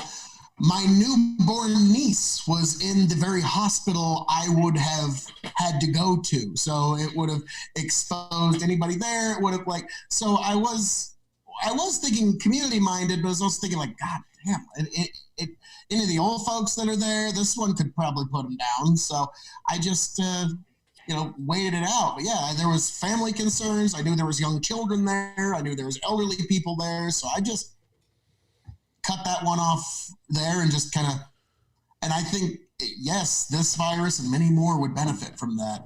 Just some hot whiskey and honey like that one guy in China figured out. Oh my God. I was thinking this whole time I was down with the flu. Like, it'd be so fucking nice to just take an amoxicillin, down a couple glasses of Jameson, puke this all fucking out. But some asshole had the brilliant idea not to drink all of February. Oh, sorry about that. Remember, Dog and Chicken Show. Like, share, subscribe, folks. So, real quick, while we're on the topic of going to a hospital and getting sick, let's bring this back full circle of the thanks Obama comment we made earlier today. Full circle. So It's funny that you mentioned that, Tony, because the first few times I ever walked into a hospital with a sick kid, I had those same thoughts too. It's like, oh man, I hope I don't cause any more problems than just outside my family. But now when I walk in, I go, do I tell them that I have insurance or not? Is it going to be cheaper for me to just say, I'll pay up front? Like, because that's where we're at today of insurance, because thanks Obama. But now, like, you look at this coronavirus, we talk the conspiracies, we talk the media being involved in all this. It's a money making a fucking genius plan across the board. Sure, the stock market's dipping down right now. You know what? Everybody sold their shit right away, made their money, let that dip down. Now everybody's buying shit. And as soon as we're in the clear here in the next month or so, it's time to make some more money. Oh, I was going to say, when this coronavirus scare starts to dissipate, this created a marvelous buying opportunity for the markets, which is good because there was no fundamental reason for the markets to go down. The economy is doing so well, you can't point to any fundamental that would say, this would cause a correction. So the coronavirus, I know this is going to sound strange, if the coronavirus didn't exist as a market pressure, you would almost have to invent it to make another buying opportunity for the Wait a minute. For the smart-minded. Do you think this could have been manufactured? I am offended at the very notion that the media would ever manufacture any crisis, sir. I don't know what to say to you. That is why that has no plausible. bearing That's in reality, plausible. except for all the times it's happened all the way back to Randolph fucking Hearst. But yeah, totally plausible. So I think the virus is real, very much so. The hype around it is partly exaggerated. The thing that makes it unique is the huge level of lockdown that's going on in China. So it's more the economic reverberations more than just the virus spread. So did either of you see the all the memes? There's of course, there's always a relation back to the Simpsons on anything that's happening in the news. They're like, the Simpsons predicted it. Yeah, the Simpsons did it. Simpsons, there was a couple of different ones I seen today of not only I saw the boardroom meeting where they say, no, we need a virus and we need to inject people. There was a couple of different ones, and there was a news media one as well. Which one do you got, Tony? There you go. So, yeah, that's one of the memes. I was actually watching some of the episodes. So, if you actually watch the episode, it doesn't say coronavirus on That's there. That's what I thought. I was wondering, because the one on the screen it's got the news anchor says coronavirus. You got a Chinese guy sneezing into a box. Oh, you racist. They were actually Japanese in the episode. How dare you? How dare you, sir? Well, fuck me for not knowing the difference as far as a Simpsons show. Yeah, Simpsons animated show. Yeah, I'm an asshole. That's okay. I thought they were Chinese too. Yeah. Until I watched it, I was like, "Oh, they're Japanese." Okay, that's weird. I didn't know Japanese was their biggest shipper. I just saw the still, but yeah, no, of course the fucking Simpsons predicted this. They predicted the Donald Trump presidency. They predicted 9/11. Accurately, actually. That one still kind of like, wait, what? I almost wonder if Donald didn't watch that episode. Like, trust me, this shit's going to be hilarious. Just wait till I go down the escalator. This will be fantastic. And did you see it? Even Trump's original Make America Great Again thing that he had on the podium? It was even the same blue with the same number of stars, except it said, Make America Great Again. It said, America, you can be my next ex-wife. Oh, wow. That's another level. It's funny, though. So, it's true. It's true. It's true. But so, I mean, on that note, is there anything else you guys need to get in on this virus hysteria that we're going to come back on this episode and watch it? And one way or another, we're going to go, boy, that didn't age well. So, yeah, there's probably a lot that it won't age well. People said, this this ain't no big deal. Yeah, that didn't age well. Or the people like, oh, this is fucking, it's the end of the world. That didn't age. One or the other. It's not aging. What's going to not age well is my inability to decipher the difference between Chinese and Japanese people depicted by Simpsons. Oh my Hola, God. ¿cómo estás? Espero que estés bien. Ban you to hell, basically. Now, I I already think. feel bad. Okay, so here's the worst case scenario. Is there's predictions that it could be up to 60% of the world's population being infected. So we're 7.5 billion, somewhere in there. So, you're looking upwards of maybe 4 billion people being infected with coronavirus. That has a 2% fatality rate, or mortality rate, however you want to say it. Fatality sounds more like more efficient to me. But that's a lot of people that'll die. So I think that's the part that won't age well, is because we kind of seem to be denying the significance of it. But at the same time, how many people die every year from normal diseases? Yeah, that's my point is, yes, this is a new disease and people will die from it, but you need to keep some perspective, I suppose would be the best way to put it, in that, yes, this is bad, but like there's even talks that they're like, now it's a rumor and I'm going to bet dollars to donuts, nothing comes of it. But there's even internet rumors of talks of canceling WrestleMania because of the coronavirus, which I would be shocked if that actually happened. I mean, that you could have apocalypse happening right out the door in Tampa and that show's going on. I tell you, the thing that I worry about the most is the panic that normal people have. So my message to everybody would be, calm the fuck down. Like, if you are worried, then go get a couple of cases of bottled water, get a few cans of soup, and sit back and wait shit out for a week, because I'm sure it's fine. Don't rush into a grocery store. Don't go freak out about anything, because that's what everybody else is going to do. Most people already have, like, I kind of, like, me and the wife were talking about it the other day, and I was kind of, she's like, I haven't been worried about it, but I've been hearing about it. Should I be worried about it? I was like, hey, let's go look through the cupboards. What do we have? And, we got enough shit without even buying new groceries. We got enough shit that we could survive here for 2, 3, 4 weeks. We might need some extra bottled water, but to Phil's point, like, what makes us think the tap water's not going to work? Like, I mean, the water company will bring in somebody not infected to keep the, like, it would take quite, like, this shit's... I'm trying to think what level of mortality a virus would have to be to cause the water company, like. So I think self-sustaining devices too. I think some people worry about the worst case scenario is like the grid goes down because people don't show up for work, and they imagine the worst possible scenarios.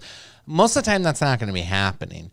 Even if you had a scenario where people couldn't show up to work, you would have volunteers that would be like, "Hey, I'm not sick. I can come help you out. Show me what to do." Like, we would work together as a group of human beings to keep shit running if it ever got that bad. I don't think it'll ever get that bad, because 2% of people will die.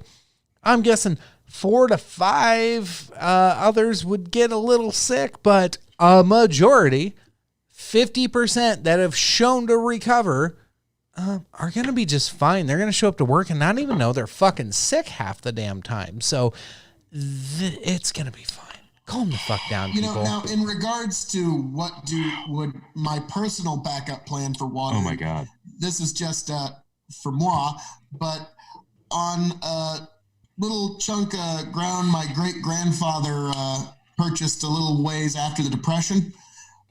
There's a creek on it, and on that creek is a small natural spring that goes 12 months a year. It's pumping out fresh spring water out into the creek, and that's always been my personal backup water plan. And also we got a couple of hand pumps on some of the old fields. So that I'm a farmer. I kind of understand that's kind of, different than most people's plans, but I'm just basically going to do some forward thinking that my great grandpa did and use that. So thanks, Phil is being very, timid, low key. No, not timid. He's underplaying it a bit. Phil's got an entirely 10-year plan for doomsday prep that he's not divulging. And I get it. That's your plan. I won't, we won't expose that here. That's your plan. We won't make. It's going to be fun. It's going to be fun. But yeah. Could we have an episode of Doomsday Preppers with Phil? Coming into our area is going to see a sign that says, "Welcome to Mogadishu. Population, not you." Wow. I think we do need to do a Doomsday Prep episode with that Phil would be basically the hosting funniest and funnest. Like when I watch Doomsday Preppers, and I see their crazy forts and everything they got built, my first reaction isn't the normal one. Mine's like, dude, that is cool. I fucking want that. Like my inner 11-year-old is just like, yes. Who doesn't want to fort out in the middle of the desert? I imagine Phil sitting there going, nope, that's not going to work, but that's a good idea. That's bullshit, but that's a good idea. That's not how it's going. Phil's sitting there watching it going, how can I take that for my own in this scenario? How can I take that over? Yeah, how could I drive to that guy's house, invade, take all that shit, and make it mine? Exactly. I have no idea what kind of nonsense rumors you're trying to spread, but in the without rule of law apocalypse, I am going to be a monk-like Boy Scout that's going to be wishing people well. My thoughts and prayers are with you. Please go, my son. Be one with peace. Be one with peace. Yeah. Namaste. Namaste. Yes. Yes. Namaste. So I have no idea what you mean. I'll be the very picture of modesty and peacefulness. And in the event of doomsday, Phil's going to be the next Gandhi. On different plans of without rule of law, because I've had members of my family where we've had deep discussions and big disagreements. It'd be an interesting topic, but for another day, sir. Yeah, I don't doubt that. Now I'm drinking Jim Beam Maple in honor of Crown Royal Maple being discontinued. It's a lot more. It's a lot more mapley. This tastes like Jim Beam, and somebody dumped a bottle of Mrs. Butterworth in it. Oh, gross. I've always wondered why no whiskey companies age anything in just maple wood. Why has that never happened? That would be such a let me tell you something. Crown Royal missed the fucking mark on that one. It's a whole lot different. Yeah, Crown Royal missed their opportunity, but I digress. Round us out. Who, me? Phil? No, you obviously. I was just like, you, sir. I was like, am I still here? Like, yes. Cover your mouth. Round us out. Chicken. Spread no fucking corona to nobody. God, that's all. Yeah. That's all we have. Don't spread your fucking corona. Keep your germs to yourself. Tis the season to take sick days. La la la la la la la. Don't bring your germs to the workplace. La la la la la la la la. That's all. That's all. No. Nice little hymn there from Phil. I appreciate that as always. Everybody give a round of applause to Phil. Yeah. Love it. Yeah. Crickets. No. Yeah. Oh, I can find the cricket. Oh God. Yeah.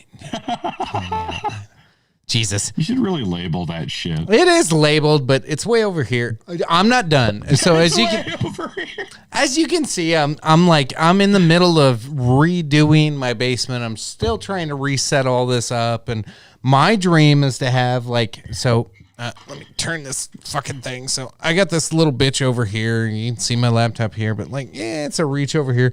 And so my screen, I have all the buttons that are labeled. It tells me what color to push. So if I wanted to push this top blue button that says damn, it says damn up here. Damn! So they are labeled, but I have to cycle through all these fucking screens on here. And if I'm not prepared, because you don't let me know that you're going to fucking call me out on not pushing a button, you cocksucker. I'm sorry that I don't give you a complete and utter script of my witty retorts before we fucking go live. My bad. Yeah. It'd be nice. Just a little bit, Tony. Jesus Christ. I'll make sure to sketch my cup.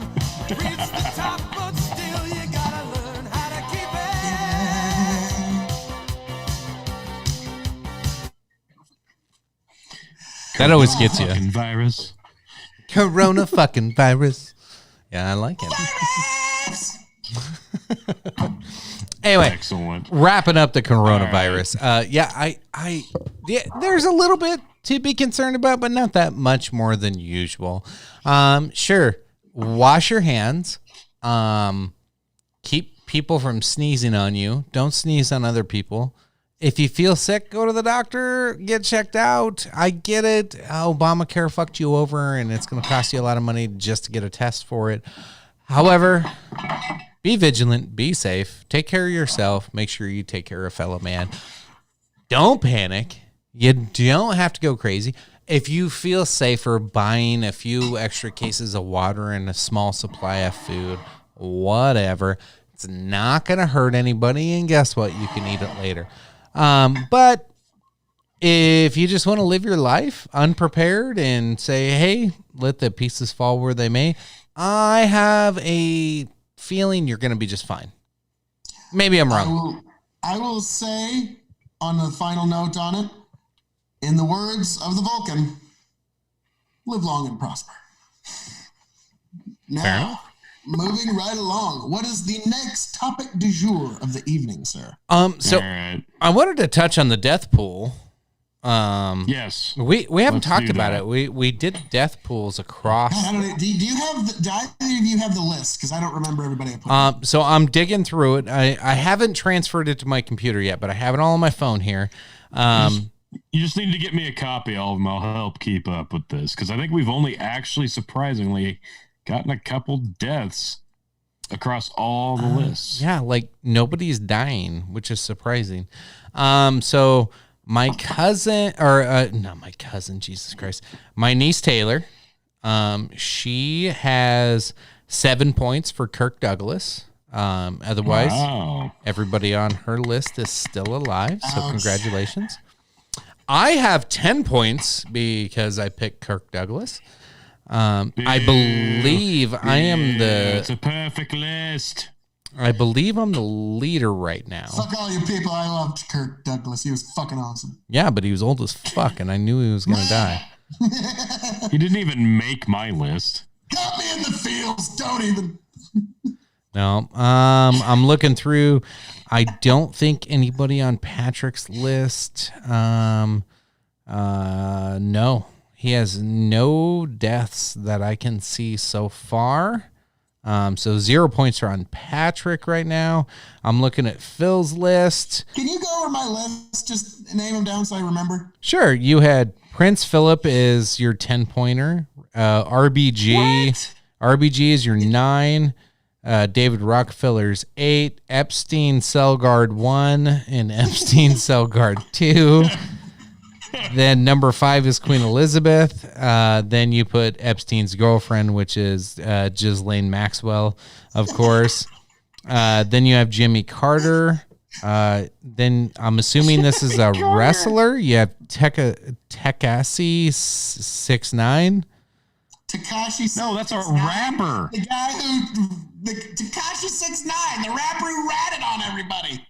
He's on my The dude in the meme and all the fucking memes. It's like Trump was like, "No, there was no collusion." Tekashi 6ix9ine. Actually, Your Honor. Fuck. Okay. Yeah, because Tekashi 6ix9ine, the minute he looked at any time, he ratted on everybody. So, you know.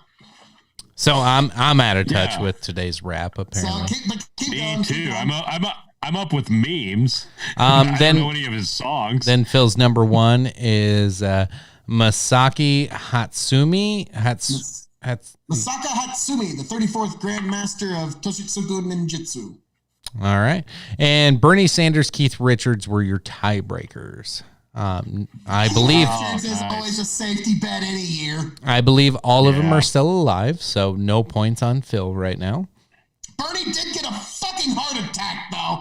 I mean, I should get like at least a fucking extra credit brownie point for okay. No, he was Give you close. that. No, his heart's still beating. Because if I did that, I'd have to give Tony brownie points because he had Bernie Sanders as number 7. But Tony does not have anybody kicking the bucket yet. I like my list though. I ahead, like your run down list. mine. So Tony's list with was RBG, Betty White, Bobby Bowden, Bernie Sanders, Ric Flair, Lee Corso, Queen Elizabeth II, Bill Cosby, Terry Funk, Lou Holtz, and then tiebreakers being Tammy Sitch, aka Sonny, and Michael Caine.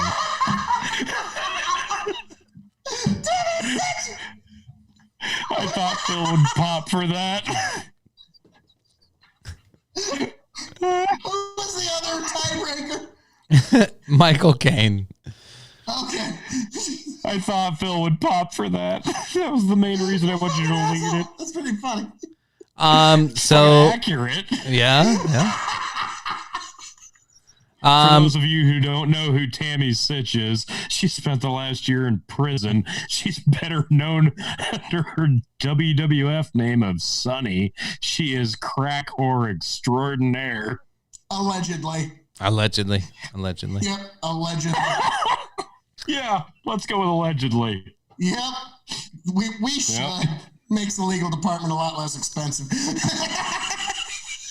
Jesus, One of these days. That did pop me pretty hard, Tammy. Yeah, she's I on, thought she's you'd up like there that. with Keith. Any year is a. Yep. She could live another 6,000 years like Keith Richards, or could go any second. Truth be told, she's been on my list for Todd and Tyler's death pool the last 3 fucking years. So one of these days it's gonna pan out. Yeah. Asshole. So jumping over to my brother's list, he had Kirk Douglas at number 8. So that right now puts him in second place, according to what I've read so far.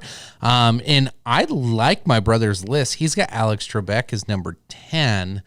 Oh yeah, that's a solid pick. Unfortunately, Yeah, unfortunately, we'll see if good old Alex Trebek can make it through the year. If not, Lynn might be winning this. He's also got Betty White. He's got Justice Ginsburg on there. He's got Bob Barker, Artie Lang, Bill Cosby, Queen Elizabeth, Jimmy Carter. Artie. Oh, Yeah, I know Artie Lang. That was a painful one for me, but I could see it. And then my favorite that he put was insert rapper nobody ever heard of. So I challenged him. I said, need the rapper name into alts.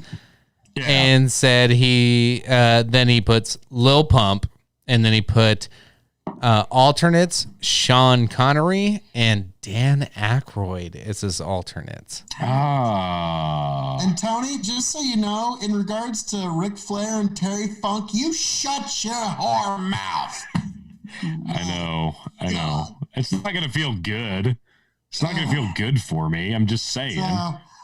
So as much as I'm kind of happy, for the folks on the death pool, for me that aren't, there yet. Yeah, I'm kind of happy for you. For my number 1 pick, the one where 10 points, Prince Philip of Denmark and Greece. Every time I see a picture of him, I'm like, how is he? How? What's the Mr. Burns medical procedure that helps you cheat death for a week? What is that? Like, Jesus. Yeah, I don't Let's know. get him on the screen. Yeah, get a picture of Prince Philip of Denmark and Greece 2019 and tell me that wasn't a good pick. Okay? I'm sorry. The guy's like 90, like all of them. I don't know what he is. Jesus God.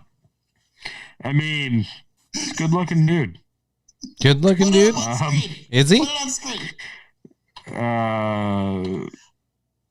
Not what I envisioned. I'll be honest. Not. Those are some older ones too. Jesus. Okay. Yeah, those are nice pictures. These are all black and white, and he looks old as fuck. There we go. Now, this is a terrible meme. I hate to say it, but I couldn't help it. It made me laugh. It went, dear God, how many satanic rituals is it taking to keep this guy alive? This looks like the guy in Phantasm. Remember that horrible 80s horror movie? So, Jesus. yeah, it's a meme. I didn't come up with that joke, but I couldn't help. I was like, wow, there's some Mr. Burns medical procedure. I don't know what, but, that's for the great vaunted high above us. It's like Ruth Bader Ginsburg. I have a feeling she's getting the kind of health care you and I, mere mortals, will never see. So I'm kind of shocked she's not just like the Futurama, head in the jar, just like, we will never Thanks, Obama. We will never let you retire, Ruth. You're just, or it could be Larry King just putting on no, just give me the robe, put on the makeup. Right. I'll go out and be Ruth Bader Ginsburg. I don't care. We just can't let Trump get this fucking thing away. So, holy shit. Now you're not going to be able to unsee that every time you look at Larry King. Nope. You're welcome. Nope. Okay, so is that it for the death pool? Because I got something else for you. Let's hear it. All right. Phil, Okay, Phil. So let's get to Jesus God. He's having a convulsion. So Phil, I know you're not a big Bernie Sanders fan, and he did win his Vegas. What are your thoughts on this? Okay, this is something that's been making the rounds for the last couple of weeks, probably. I've been on my Facebook ban. I haven't been able to interact with it much, but I keep seeing this. And it's mostly bullshit, but I keep seeing this pop up on Facebook and other social media platforms. And I wanted your thoughts on this. This is the stigma that Bernie Sanders says at the debates that he wants minimum wage to be $15 an hour. $15 times 40 hours a week equals $600. $600 times 52 weeks a year, $31,200. Bernie Sanders wants free health care for all and asks how he would pay for it. His answer was raise taxes to 52% on anybody making over $29,000 per year. 52% of $31,200 equals $16,224 in tax. $31,200 minus $16,224 equals $14,976 is your pay. $14,976 divided by 52 weeks, 288 per week. 288 divided by 40-hour week equals $720 per hour. This is supposedly a false claim. How much of this rings true for what you know of Bernie Sanders and his actual plans, and how much is completely a facade? So what was false on there? So the question is, how much of that is a facade, is a facade? Is that yes. Is that your question? Yeah, how much of that is complete bullshit? Every fucking word that comes out of his lying fucking mouth.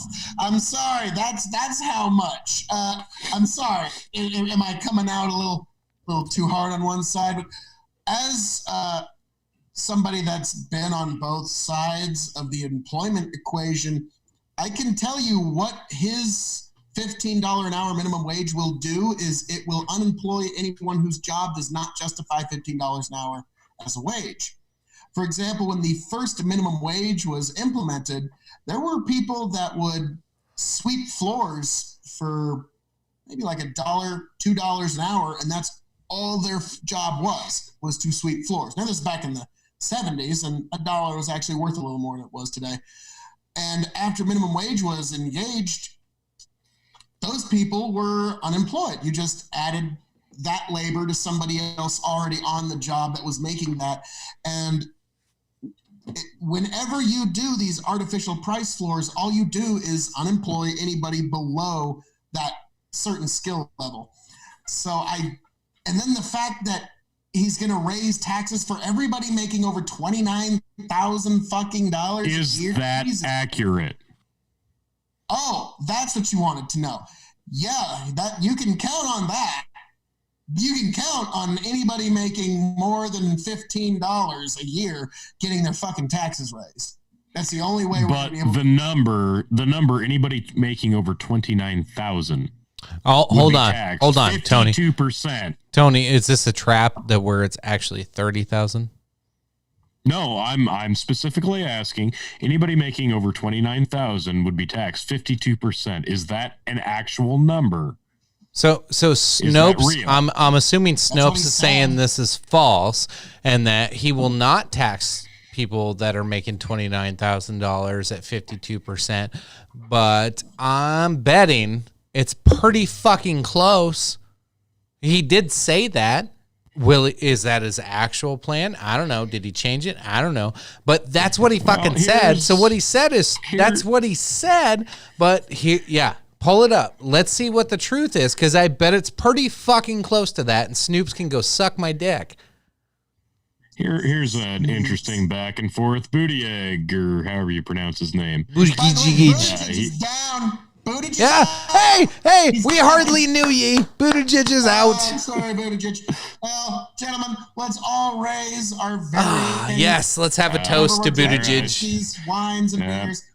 Cheer, President guy. Peter Paul Montgomery Buttigieg, we never knew ye. Mm. Which, by the way, that's his real name, Paul Montgomery. So That sums up Here's his my thing. presidential run. here's my thing. This little back and forth right here that you can see on the screen between Buttigieg. No, look, it's true. I was into Bernie before it was cool. Sanders, thank you. Buttigieg, he was a congressman at the time. I wrote the essay, and that qualifies. I admire, or the qualities that I admired. There then are qualities I still respect a great deal. I never said that I agree with every part of his policy views then or now, but I appreciate that he's at least straightforward and honest about them. He's honest about the fact that taxes will go up on anybody making more than $29,000 to fund his health care plan. Although, again, a little vague about how the rest of that gets. Sanders, you're not being honest. Premiums would be eliminated, but you're still raising the taxes. And when you do it, Sanders, but we're saving people money because they won't pay any premiums, out-of-pocket expensive co-payments or deductibles. They're going to be much better off. Here's my thing. You will undoubtedly get it passed that you can tax people. You will undoubtedly not get it passed for your universal health care. So you'll be able to tax the fuck out of people, and that money's going to go fucking nowhere but into the pockets of all your goddamn DC buddies. Yeah, and Left or right. So Bernie's plan. You know, here's the big fucking farce with Bernie's goddamn healthcare plan, and right there exposes a big chunk of what I've read is. He's got all these plans to make it sound like it's going to be a good thing, and we'll just tax you, and then you don't have to pay all this shit. Guess what? You still have to fucking pay for insurance costs right now, so it's no different. It costs the same. No matter what plan you go under, whether it was Bush in 2000, whether it was Obama in 2008, whether it's fucking Trump right now, or whether it's Bernie and God knows when, it costs the fucking same. That's not the problem. Like, it's always going to cost the same. And you can tax it. You can make me pay it up front. You can force me to fucking buy insurance. It doesn't matter. It's always going to cost the same for fucking health insurance. And it's just going to keep skyrocketing. That's not going to change. That's the problem, though. You have to get at the fucking root of healthcare costs and fucking why it costs so goddamn much and the overpricing. You know, there's one thing AOC did. I don't credit AOC for a lot of goddamn things, but she does a good job exposing on stupid fucking costs. And one thing she called out some military contractor for was this itty bitty little fucking wheel grinder thing that only costs $35 to make, and they charge thousands of dollars for it. That's the type of shit we need to be looking at, because that's real. And that happens in the healthcare community way more than the military or fucking education or any other field. The healthcare system is so fucked and corrupt. They're all blindsided, left and right. They're all making money from it. And nobody's looking to actually fix the problem, which is the healthcare costs. They just look for, hey, I would have paid for it this way. And another one's like, I'm going to pay for it this way. I'm going to pay for it this way. It all fucking costs the goddamn same. It doesn't fucking matter who you are. That's what I learned about with Obama. You can fucking put a cherry on top of it and put whipped cream around that son of a bitch and make it look tasty. But it still tastes like shit. Doesn't fucking matter. Yeah. Yep. Like you said, it's all a matter of funding, and everybody's got their different plans. Saturday Night Live had a marvelous sketch where Elizabeth Warren brings out this chart as big as this flag with just like beautiful mind, like mathematical equations punched all over it. Would you like me to explain this to you? No, you don't. I could, but you die. No, you won't be able to even understand how I'm going to do this. So that's a very big problem is people don't like change. Like what I have now, at least kind of sort of works, and I don't want it changed. That was pre-Obamacare. Post-Obamacare, it's been a clusterfuck. I've had my own fucking personal stories with it. I won't get into it now. That'll be a good Obamacare episode. But yes, like you said, if our taxes go up, supposedly the premiums are going to go away. Supposedly we're going to get this whatever kind of health care. But Tony, I think you might be right. I think you'll be able to, DC's never seen a tax increase it didn't love. Okay, and the minute you put a fucking tax increase in front of it, like it's kind of like the rest of it's just the teacher from Charlie Brown. Raise taxes. And then the rest of the shit will probably never even happen. We'll still be paying. Exactly. Still be getting but the tax increase where everybody's getting taxed 52. Fuck you. By the way, Jesus Christ, like. Man, it is there's no way that this ends well. You can't say that this is my plan. I'm going to tax you all 50+%. You're going to be okay with it because you're not going to have to pay for any more insurance. And you'll love it and you'll save money. Yeah. Oh, but we'll pay for it with the millionaires and the billionaires, Tony. Well, no, the working Isn't class. It just great when the socialists decide to get all fucking generous with everybody else's money. Boy, how fucking generous and charitable of you to be charitable with the other people's money that you didn't earn, create, or have had anything to fucking do with making. But now you're going to just say, no, I get to distribute it to my political allies as I see fit. Yeah. Sorry, this has happened too many times in the 20th century for us to not see right through. And I love the people that jump to defend it and go, no, I'm more than happy to give up 52% of my earnings because I'm obviously going to make that back plus some because healthcare is going to be so fucking affordable. No, you're going to absolutely be taxed up the ass. You are absolutely not going to get free health care. It's not going to fucking happen. So everybody who wants to sit down at the polling place and vote for Bernie because he promised you a bunch of free fucking health care, look at it fucking objectively in November, folks. You will be taxed. You won't get free health care. It's not in the fucking cards. I'm sorry. I don't care who you vote for. It's really easy for somebody who has no health care costs or health care bills or children to take care of or family members to take care of to say, you know what, I will give a chunk of my money. You know what? If I had nobody to look out for, I could be really generous and give a lot of money away, but I got to look out for me, my wife, and my kid. And we have doctor bills that my insurance that, granted, my company pays for a good chunk of it. However, even with my company paying for probably 3/4 of my health insurance, I still have to pay a couple $100 every paycheck. And my deductible is still $15,000. So I don't get any benefit until I spend $15,000. So what the fuck kind of insurance is that? So unless there's a major medical incident, Like $15,000, I get it. That's probably not a lot today. That's like a broken foot, I guess. I don't know. Maybe It's like 2 insulin shots and a fucking cast. Yeah. These days it'd be like, oh, I need to get my pinky nail removed. That's probably 15 fucking grand the way healthcare works these days. But you know what I mean? Like, I can't do that. I can't give up 52% of my income to pay for everybody else, because I can't even pay for me right now. And I give up. I'm in a tax bracket to where I gave up. I get this year. I'm trying to. I just figured out my taxes, and yeah, I'm supposed to be in the 25% tax bracket. But when I really look at my net income versus what I actually pay into taxes after bonuses, I'm actually paying in about 40 to 45%.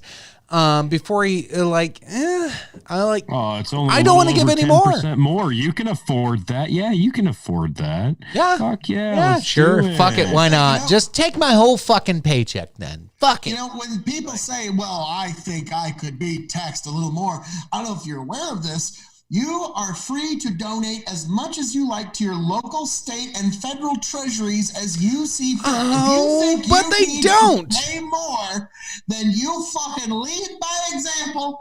Lead us to the fucking promised land you think lies to us on the other side, and you give that 52% to your treasuries. Phil, how many actually do? How many politicians that preach it actually do that? I'm gonna guess none. Just gonna say 0. Yeah, it's a 0. Yeah. It's a big fat 0. It's a fucking 0. I just can't believe that Bernie Sanders has the fucking gall to stand at a podium and say that he would tax people X amount, knowing full well he's never going to get universal health care passed. It's just not going to happen. Might sound good. Might even be good. It's not going to fucking happen. And he knows it's not going to happen, but he is still willing to tax you before he even puts the wheels in motion on that. So, on that note, let me shift it over to this story. Hey, real quick, we didn't finish up Deadpool. I was about to say, we haven't bitched enough about insurance. Welcome to America for anybody from across the pond. I know this sounds fucking bizarre. So Jeff Meyer also had Kirk Douglas at number 8. So I am the leader. But between my brother and Jeff, we have some people coming up. He's also got Henry Kissinger, Betty White. Ooh, that's a good one. Chuck Yeager, Mel Brooks, that one. Ruth Bader Ginsburg, like a lot of people do. He's got Alex Trebek at 4. So if he gets that one, my brother takes the nod. He's got Warren Buffett, which is a surprise. Nobody else had Warren Buffett, but that I don't know. That's a bit of a stretch, but could be. He's what, in his 90s now? The Live Forever serum. It's Warren fucking Buffett. Okay? Yeah. Well, Warren Buffett did put out a news article that he is ready to hand the company over. So that makes you wonder. He's still got his billions. That's still enough to buy him the Live Forever serum from here until. Sure. That's a pretty good list. Yeah. And then he's got Bernie Sanders and Harvey Weinstein rounding out. And then his alternates are Bob Dole and Angela Lansbury. So good list. That's a like good that list coming from our buddy from Grip, Jeff. Kudos, nice. Jeff. So Jeff right there in the mix with me and my brother taking the top 3 spots so far. So let's see who kicks the bucket the rest of the year, but I like my chances. Yeah, you're doing all right. I'm working on that chicken, triple champ chicken. This might be one of my belts this year, so I'm gonna have 3 belts by the end of the year. So Tammy Sitch is about to bust out of prison here in like the next couple of weeks, so my chances are gonna go up here in the next month. Damn it. Here, Phil. All right, moving on. What do you got?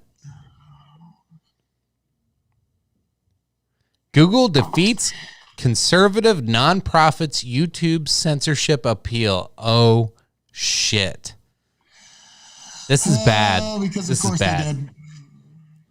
In a 3-0 decision that could apply to platforms such as Facebook, the Ninth U.S. Circuit Court of Appeals in Seattle found that YouTube was not a public forum subject to First Amendment scrutiny by judges. It upheld the dismissal of a lawsuit against Google and YouTube by Prager University, a conservative nonprofit run by radio talk show host Dennis Prager.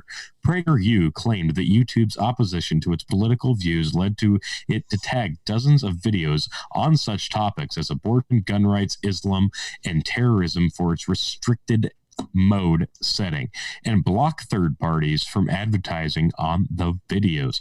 Writing for the appeals court, however, Circuit Judge Margaret McEwen said YouTube was a private forum despite its ubiquity and public accessibility, and hosting videos did not make it a state actor for purposes of the First Amendment. Seriously, a fucking thinking human being was able to, with a straight face, say YouTube is not a state actor. Wow. Wow. Yeah. You know, and this reminds me of the old phrase, you can't get someone to understand something that their salary relies on them to not understand. Bingo. Yeah, I mean, wow, really? Really? That's just mind-blowing to me. That yeah, all three of us have come into context with the fact that YouTube's First Amendment rights are completely and utterly bullshit compared to the rest of us. Completely non-existent. YouTube, Google, Facebook, they can do whatever the fuck they want and get away with it because there's no monopoly there. There's no First Amendment rights there that they can't get around no matter how they want to do it. We've all fell victim to those fucking bullshit rights. You're right. We have all fall victim to it. And you know what pisses me off the most about it is they claim to be what they're not. They claim to be a free speech platform, which they're not. They just got called out in a courtroom for not being a free speech platform. However, they are willing to block people in efforts to protect other people's rights. Now, the reasoning for them blocking other people and other figureheads. Now, I'm not going to always justify the people that they block because some people that are blocked, you know what? No, fuck it. Everybody who's blocked should be on the platform. Everybody who's blocked should have a voice because fuck you and you deciding what is right and what's wrong because who the fuck do you think you are, YouTube? Yeah. Just going fucking straight at the throat here. Fuck you, lady. What's her name? What's her name? Jizz something? Judge Jism. Judge Jism. That's what we're going to call her. Judge Jism just arbitrarily decides that, I think Alex Jones said something wrong. You know what? He says a lot of things wrong. But he says a lot of things wrong that a lot of people agree with. And you know what? Out of all the crazy conspiracy theories he's been right more times than you have, Miss Judge Jism. And I think that's... Judge lady. Yeah. Well, but that speaks to something because he actually does research. He looks into things. Sure, he talks about gay frogs infecting humanity, and sometimes that's not something you want to listen to. But to me, I find it entertaining and funny. Unfortunately, did you hear about a scientific magazine coming out and saying, okay, all right, maybe some chemicals are actually sort of, maybe actually turning the frogs a little gay. Boom! There you go. And then years later, Alex Jones is vindicated again, and nobody talks about it. It's like, well, okay, yeah, we can't really give a shit about the frogs being gay thing anymore. But. No, but it's good old Susan Wiki, I believe is actually I like Judge Jizz more than Susan Wiki, but either way, like we get to arbitrarily decide who is right, who's wrong with no facts, no actual judicial system, and then tell everybody that, wait a minute, we are not adherent to this and we don't have to follow First Amendment rules or rights, but yeah, we're going to stand up for our creators. Bullshit. You're out to make money. You're full of shit. You're a fucking phony. You're a monopoly. What's the word I'm looking for? Monopolist? I don't know. I'm fucking this whole thing up. Anyway. Susan Wiki. Wiki, wow. Yeah, Susan Wiki. You're a cunt. That's what I'm getting at. How about that? Wiki, wild, wild west, me cat Where's the Cartman? That's it, yes. Oh, No, it's garbage. It's total garbage. How can people get away with the shit that you see on there? I've seen the craziest left-wing conspiracies on there. The propaganda, the fucking propaganda, not only on YouTube, on fucking Twitter, the propaganda on Facebook, everything. All the news anchors, even Fox News. Fox News is the wrong way. It's all propaganda. Nobody's stating facts. It's all opinion pieces. There is no real news anymore. Everything is just fucking opinions. There's no facts anymore. Come on downstairs. But, Mom, I'm playing Wild Wild West. I have to leave soon, Eric. But, Mom, me and Artemis Clyde Frog still have to do our love scene with Selma Hayek. Come down as soon as you're done. Well, I'm a badass cowboy, living in the cowboy days. Take you when you got yo-yo, bang, bang. Me and Artemis Clyde Frog, Rose, Selma Hayek. I'm a big man spider. Oh my God. Fresh cowboy from the west side. Cowboy on the west side. Well, before I was kindly interrupted there by my broadcast partner. You should be used to that by now. Jesus Christ, that was terrible timing. I was just getting to my goddamn point, and then he's trying to fucking throw gun. Are you working for CNN, Tony? Is that what's going on here? Yeah, he just went off screen. If I was working for CNN, I'd be milking them for every dollar I could. It's like, did you know, CNN, there's 8 million coronavirus cases confirmed in Nebraska alone. I know this might seem unusual with a population of only 1.2 million, but don't let Donald Trump just ate a baby. Donald Trump just ate a baby. Oh, Jesus. Don't tell Dom and Lemon. He'll be over there sucking your cock in about 5 minutes. Ooh, easy way to get a blowy. Yeah.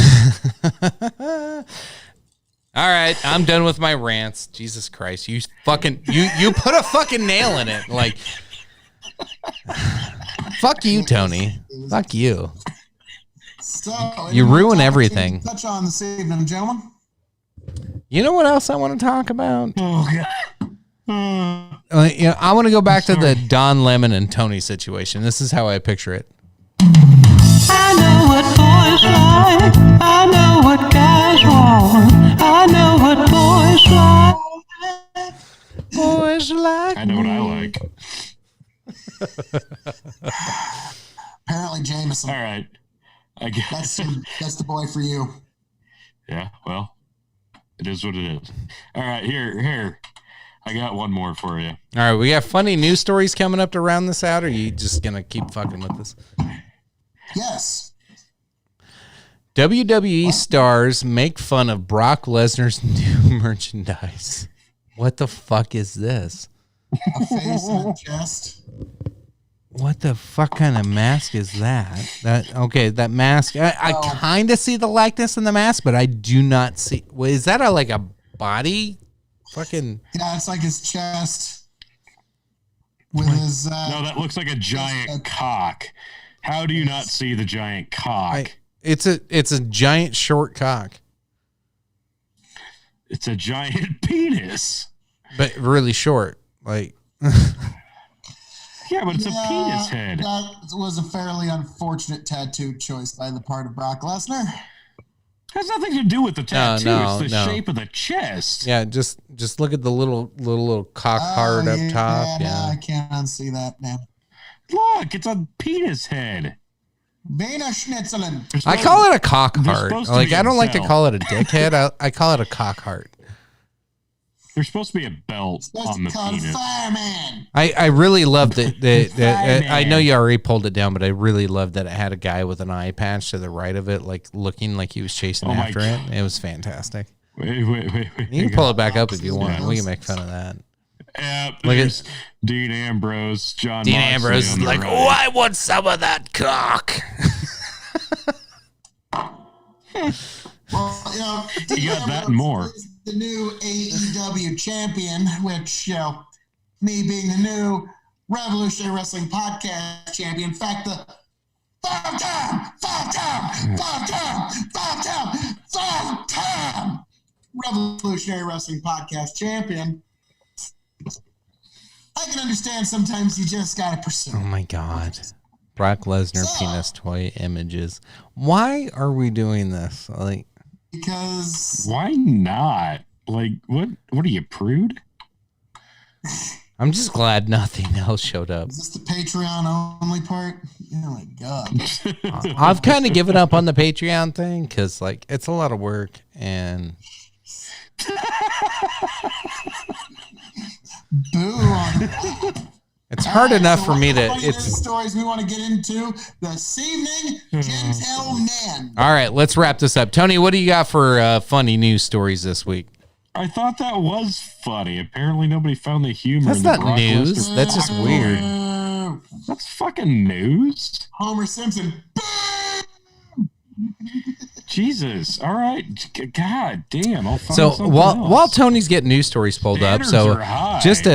yes, standards are high. So just to get everybody Yes. updated, Journalistic and meanistic standards of the dog and chicken show, I like to think, are amongst the highest on the internet. That's Especially right, with Phil. with Phil- an extreme edition. Phil and I have high standards. I don't know about Tony. So next week, shit. just to give you guys a preview, next week we will be coming at you from Geneva, Nebraska. All three of us, same room, same place, no interruptions. We'll all be together, so it'll be a much more seamless podcast. Interested to hear what you want us to talk about. Would love to hear topics you would love to pick our brains on and what kind of shit you want us to talk about. So look forward to hearing back from you on that. Tony, you got some news pulled up, or do I have to keep Yeah, filling time? I got one, guys. All right, here we go. Dude, how old is this? Hillary Clinton adopts alien baby bat child escapes. You know that alien baby was Jeffrey Epstein? That's the Well, other story on the alien next ended up page. Predicting the right president every fucking year. Alien has gotten it right every time. So I mean, just those of you who can't see, it's the Weekly World News from the fucking late 90s. I was about to say, I remember the bat child escapes one. I'll never forget We that. all do. Yeah. Well, they Sorry. only showed it like 20 times, and nobody ever seen the Bat Child. But That was the beginning of fake news. The true. There was a whole TV show based. well, that around was Weekly when World we News. knew fake news was fake news, and you could distinguish between them. But now you can't distinguish. No, God, no. Well, you can if you pay attention. But No, just news is just fake news. That's just how it works now. we're fake news, so Well, No, you we're two are as it fake gets. news. From Phil, you will only get the absolute Socratic Aristotelian truth. So, Yeah, okay. I'm done. That's a good well, place. all right, then welcome to the Phil Show, Jesus. everybody. oh jeez. Jesus. We will be diving deep into truth through greater Philness. Okay. All right, so tonight we Take us home. we recapped our February challenge, had a little intimate conversations around what we thought it didn't do, and it'll be fun. We can do that again. I'll definitely do a fitness challenge with you again. I definitely will probably have to sober up at some point in my life, so look forward. We can schedule another one at some other time. Coronavirus. See you next February. Yeah, maybe. Coronavirus, if you could summarize your thoughts to coronavirus to one sentence, Phil, go. overhyped, but still take care of yourselves out there, folks. Good. Tony? Delicious with Lyme disease. Oh, wow. I hope it's not. I think Lyme disease is worse than coronavirus, personally. But I don't know. Don't knock it till you try it. I don't want to try either. I agree with Phil. Take care of yourself, folks. That's all I have to say with that one. Beyond that, look forward to seeing you guys next week. Should be fun. Number 40 is going to be a big one. Oh, yeah. Number 40 is going to be an epic show. I kind of want to do it live, but we don't have to. I know how we feel about live episodes. That could get fucking ugly. I'm okay with it I got getting some ugly. plans for you, chicken. If you guys have a good internet connection, I'm good with part of it going live. But when you get to Castle KOE, we got quite a plan for you, sir. Fantastic. Look forward to our future new episodes. We're doing historical liquor reviews with U.S. presidents and all kinds of fun stuff. We'll get started on that here shortly. Appreciate everybody tuning in. Tony, Phil, you guys each at a time wrap us up, and we will get the fuck out of here. Tony, you up first. What? Don't put that kind of pressure on me. I don't know what the fuck to say. It's not like I've ever been put in this situation before. Just say goodbye, fucker. Oh, bye. Well, Tony, I will send a proper introduction and outroduction. Yep, and on that note, just fucking cut the feed. Cut the feed. Cut the feed. All that being said, folks, this has been the Dog and Chicken Show's take on the coronavirus, on all ranges of topics in this weird, wild, and wacky world we find ourselves in. I am the Revolutionary Wrestling Podcast champion, your king of extreme, Phil KOE, the Muhammad Ali of podcasting, signing off, handing it off to my indomitable broadcast partners, Tony G, the current squirrel champion. Chicken, take it away. Let's see that belt real quick, Tony. Yeah, I still got one, and I'll have the other one back in less than a week. Don't worry, people. Oh, fantasy, my friend. Fantasy. Chicken? Sounds good. I'll be down in Geneva next weekend. I'm going to shoot a fuck ton of squirrels and take that belt. And then eventually I'll pick some matches, take that belt. And That's not how it works. It's going to work. I'm going to be chicken triple champ. Like, it's going to happen. So just deal with it, folks. I should probably give you the All-American title while you're down here. Probably. So I have yet to lose it. So that'd be fantastic. Yes, he is the current All-American champion. But all that being said, Chicken. All right. All right. Appreciate it, folks. Thanks for tuning in. We'll see you all next week. Love you. Bye.